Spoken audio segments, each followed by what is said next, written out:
नमस्कार दोस्तों, मैं कश्यप स्वागत करता हूं आप सबका आहट एक अनहोनी की चैनल पर। आपकी कहानी में आगे बढ़ने से पहले अगर आपने मेरी चैनल को सब्सक्राइब नहीं किया है तो अब कर लीजिए और बेल आइकन दबा के ऑल नोटिफिकेशंस ऑन कर लीजिए ताकि आपको मेरे सारे वीडियोस का नोटिफिकेशंस पहले ही मिलता रहे।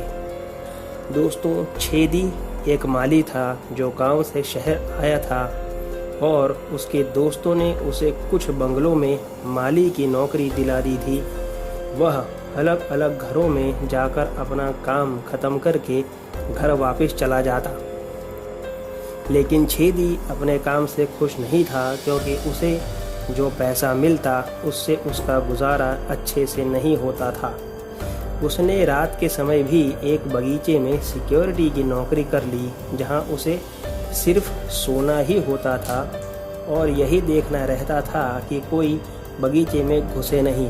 छेदी इसी तरह अपनी नौकरी कर रहा था कि एक रात उसे बगीचे से कुछ आवाज़ सुनाई दी। छेदी आवाज़ सुन के चौंक गया कि इतनी रात को कौन आवाज़ कर रहा है और वह डंडा लेकर के आवाज़ की तरफ गया।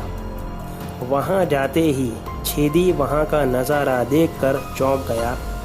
छेदी ने देखा कि 3-4 लोग मिलकर एक आदमी के हाथ पांव उखाड़ रहे थे और काफ़ी खुशी से उसे एक बर्तन में इकट्ठा कर रहे थे।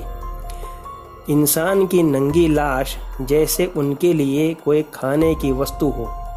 छेदी सारी चीज़ें छुपकर देख रहा था।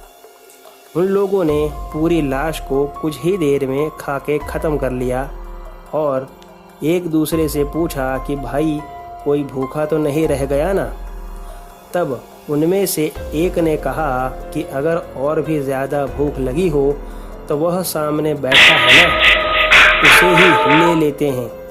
अपनी तरफ उन लोगों का इशारा देखकर छेदी इतना डर गया कि वह वहाँ से तुरंत भागा और बगीचे की बाउंड्री कूदकर रोड के उस तरफ जाने के लिए दौड़ लगाई और अचानक उसकी आंखें चौंधिया गई। वह राउंड मारती पुलिस की जीप के आगे आ गया था।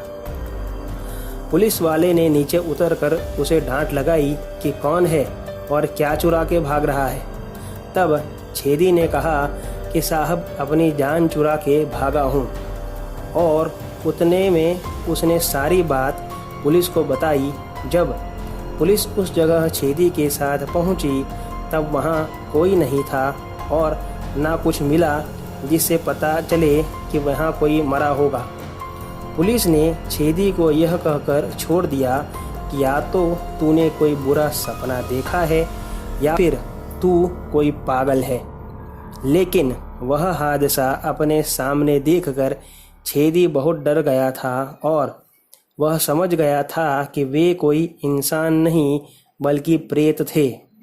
छेदी ने बगीचे के सिक्योरिटी गार्ड की नौकरी उसी दिन से छोड़ दी। तो दोस्तों, कैसी लगी आपको आज की कहानी मुझे कमेंट बॉक्स में ज़रूर बताइएगा। मिलते हैं अगले वीडियो में, तब तक stay home, stay safe. Thank you.